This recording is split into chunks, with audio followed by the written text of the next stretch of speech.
నమస్కారం. అందరూ బాగుండాలి, అందులో మీరుండాలి, మీ కుటుంబ సభ్యులు ఉండాలి, మీ బంధుమిత్రులు ఉండాలి, నేనుండాలి, నా కుటుంబ సభ్యులు ఉండాలి, బంధుమిత్రులు ఉండాలి, సమాజం ఉండాలి, ప్రపంచం ఉండాలి. దయచేసి మీరు చూస్తున్న యూట్యూబ్ ఛానల్ని సబ్స్క్రైబ్ చేయండి, బంధుమిత్రులకి షేర్ చేయండి, వారితోటి సబ్స్క్రైబ్ చేయించండి. చావుకి రేవుకి కేసులకి ఏమాత్రం భయపడకుండా ధైర్యంగా నిర్భయంగా నిత్యం నగ్న సత్యాలతో మీకు మరిన్ని మంచి వీడియోలు అందిస్తామని వాగ్దానం చేస్తున్న మమ్మల్ని మనసారా హృదయపూర్వకంగా ఆశీర్వదించండి, దీవించండి. తెలుగు ప్రజలారా, తస్మాత్ జాగ్రత్త. నూతన సంవత్సరం వేడుకలు ఇంకా సంబరాలు జరుపుకుంటూనే ఉన్నాం మనందరం. సంక్రాంతి పండుగ వాతావరణం కూడా ఉంది. నూతన సంవత్సర వేడుకలు, సంక్రాంతి పండగ వాతావరణంలో రాష్ట్రంలో రాజకీయ దొంగలు బయలుదేరారు. రాజకీయ దొంగలు, అసత్యాలు ప్రచారం చేసేవాళ్ళు బయలుదేరుతున్నారు. అంటే అందరినీ ఒక ఘాటిని కట్టకూడదు. భువనేశ్వరమ్మ గారిని నేను ఆ మాట అనలేదు. ఆవిడ కూడా ప్రచారం మొదలెడుతోంది. నిజం గెలవాలి యాత్ర మధ్యలో ఆపేశారు ఆవిడ. అది మళ్ళీ ఈ రోజు నుంచి ఆవిడ ప్రారంభిస్తున్నారు ఉత్తరాంధ్రలో. స్పందన ఎలా ఉంటుందో చూద్దాం మనం కూడా.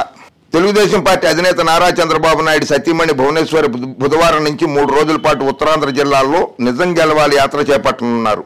స్కిల్ డెవలప్మెంట్ కేసులో చంద్రబాబు అరెస్టుతో మనస్తాపానికి గురై చనిపోయిన వారి కుటుంబాలను ఆమె పరామర్శించనున్నారు. ఈ నెల 3న విజయనగరం, 4న పార్వతీపురం, మన్యం, శ్రీకాకుళం, 5న విశాఖపట్నం జిల్లాల్లో భువనేశ్వరి గారు పర్యటిస్తారని ఆ పార్టీ నాయకులు మంగళవారం వివరాలు వెల్లడించారు. సరే, మధ్యలో ఆపేసినటువంటి నిజం గెలవాలి యాత్రకి శ్రీకారం చుట్టారు ఆవిడ. మృతుల కుటుంబాలని ఓదారుస్తారు. అమ్మ, వారికి పరిహారం కూడా చెల్లించండి అమ్మ. చంద్రబాబు నాయుడు గారు నా దగ్గర 1,00,000 కోట్ల రూపాయల ఆస్తులు ఉన్నాయని చెప్పి ఆయన నంద్యాలలో బహిరంగ సభలోనే ప్రకటించారు. ఒక ఓటును 5,000 రూపాయలు పెట్టి కొనగల శక్తి నాకు ఉన్నదని చెప్పి ఆయన ప్రకటించారు. చాలా సొమ్ములు ఉన్నాయి మీ దగ్గర, దయచేసి ఆ మృతుల కుటుంబాలని ఆదుకోండి అమ్మ. ఇకపోతే అరాచకాలను అంతమొందించగా కదలిర్రా 5వ తేదీ నుంచి భారీ బహిరంగ సభలు.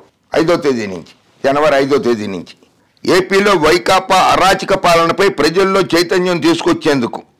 అరాచక పాలన చేసింది చంద్రబాబు నాయుడు గారు. రాక్షస పాలన చేసింది చంద్రబాబు నాయుడు గారు. ఇసుక అక్రమ రవాణా అడ్డుకున్నందుకు సొంత జిల్లా చిత్తూరు జిల్లా ఏర్పేడులో ఆ ఇసుక లారీని అడ్డుకుంటే ఆ లారీని అడ్డుకున్న వారి మీద నుంచి 7 మీద నుంచి తీసుకెళ్ళిపోయి వాళ్ళ మృతికి కారణమైంది తెలుగుదేశం పార్టీ.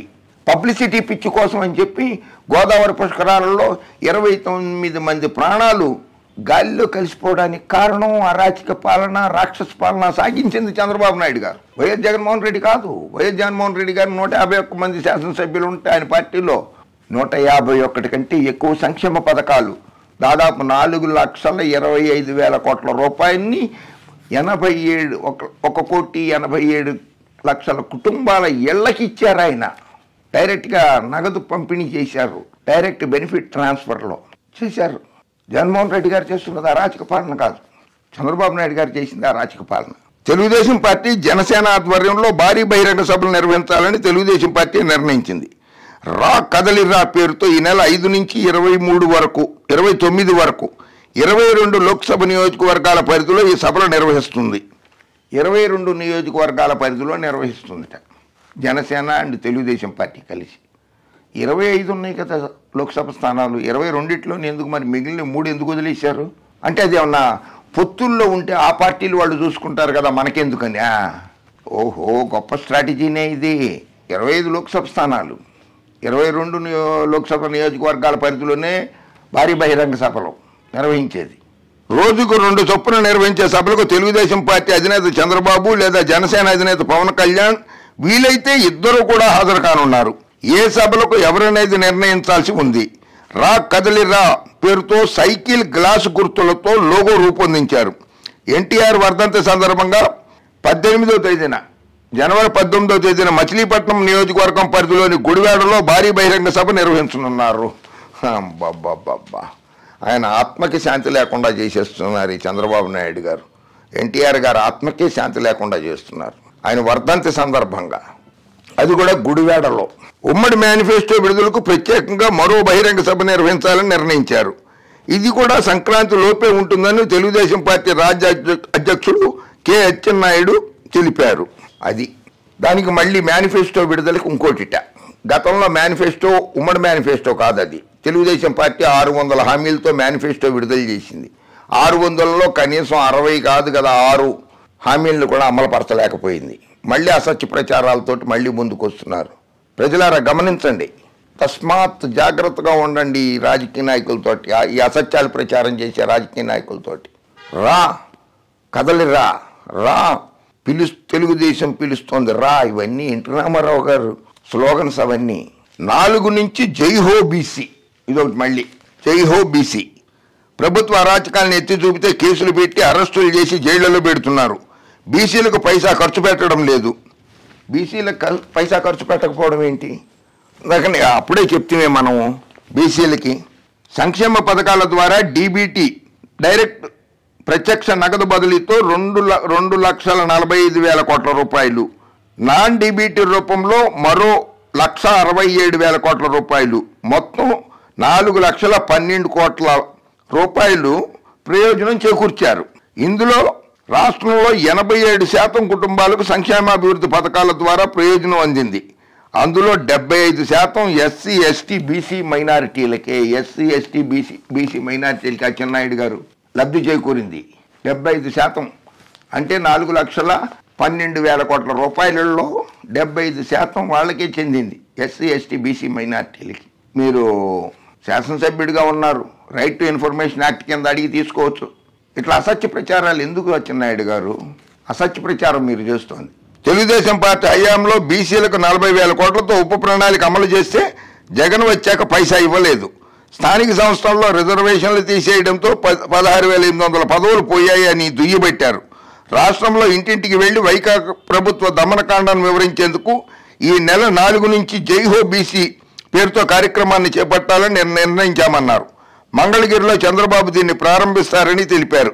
అది ఇంటింటికి జగన్మోహన్ రెడ్డి గారు గడప గడపకు ప్రోగ్రాం పెట్టారు కదా, అది మీరు ఇంటింటికి ప్రోగ్రాం పెట్టారు. పెట్టండి, మీకు హక్కు ఉంది, కానీ అసత్యాలు మాత్రం ప్రచారం చేయకండి. ఇది నేటి నుంచి నిజం గెలవాలి యాత్ర. అరాచకాలను అంతమందింతగా రా కదలిరా, జై హో బీసీ.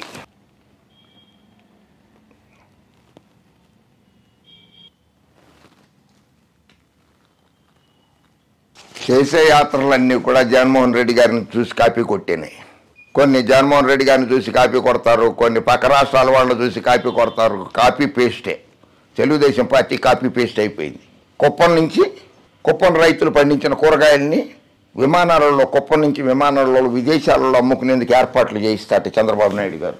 కుప్పంలో విమానాశ్రయం కట్టిస్తాట. కుప్పంని రెవెన్యూ డివిజన్గా చేయలేకపోయాడు, కుప్పంను మున్సిపాలిటీగా చేయలేకపోయాడు. అక్కడ 7 సార్లు ఎమ్మెల్యేగా గెలిచిన ఆయన, ముఖ్యమంత్రిగా ఉన్నటువంటి ఆయన చేయలేకపోయాడు. రెవెన్యూ డివిజన్గా చేయమని చెప్పి జగన్మోహన్ రెడ్డి గారికి లేఖ రాస్తే జగన్మోహన్ రెడ్డి గారు చేశారు.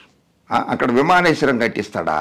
విమానాశ్రయం కట్టించి విమానంలో కూరగాయల్ని విదేశాలకు పంపుతాట.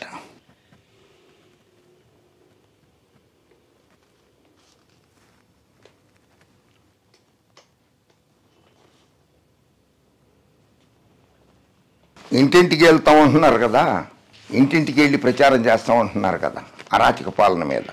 అలాగే వెళ్ళినప్పుడే ఈ పాంప్లెట్ ఒకటి తీసుకెళ్ళి వాళ్ళందరికీ ఇవ్వండి. అవినీతి అనకుండా చంద్రబాబు అని ఇచ్చేయండి. అమరావతి కాంట్రాక్టర్ల నుంచి ముడుపులు 119 కోట్లు. స్కిల్ డెవలప్మెంట్ స్కామ్ కుంభకోణం 371 కోట్ల రూపాయలు. ఫైబర్ గ్రిడ్ కుంభకోణం 284 కోట్లు. Amaravati inner ring road alignment కేసులో 2,000 కోట్ల రూపాయలు. అమరావతి అసైన్డ్ ల్యాండ్ కుంభకోణం 6,000 కోట్లు. విద్యుత్ ఒప్పందాలు 4,000 కోట్ల రూపాయలు. హైటెన్షన్ వైర్లది 380 కోట్ల రూపాయలు. విండ్ పవర్ టెండర్లలో 11,375 కోట్ల రూపాయలు. నీరు చెట్టు ప్రోగ్రాం కింద 12,400 కోట్ల రూపాయలు. పోలవరం ప్రాజెక్టు 1,000 కోట్ల రూపాయల అవినీతి జరిగింది. రిక్షాల్లో టన్నుల కొద్ది ఇనుము తీసుకొచ్చి దించేశారట. ఆయన బంధువుల కంపెనీలే టెండర్లు చేసింది పోలవరం ప్రాజెక్టుకి. సాక్షాత్తు ఈ దేశ ప్రధానమంత్రి గారే పోలవరం ప్రాజెక్టులో చంద్రబాబు నాయుడు ఏటీఎం లాగా వాడుకుంటున్నారని చెప్పారు. 1,000 కోట్ల రూపాయలు కుంభకోణం జరిగింది పోలవరం ప్రాజెక్టులో. అదొక అవినీతి ప్రాజెక్టు. ఇక ఇరిగేషన్ విషయంలో 24,000 కోట్లు. టిడ్కో ఇళ్లలో 9,000 కోట్ల రూపాయలు. ఇది చంద్రబాబు నాయుడు గారు అవినీతి ముఖ్యమంత్రిగా ఉండగా. ఈ కరపత్రాన్ని కూడా తీసుకెళ్ళండి, ఇంటింటికి ఇవ్వండి ఈ కరపత్రాన్ని.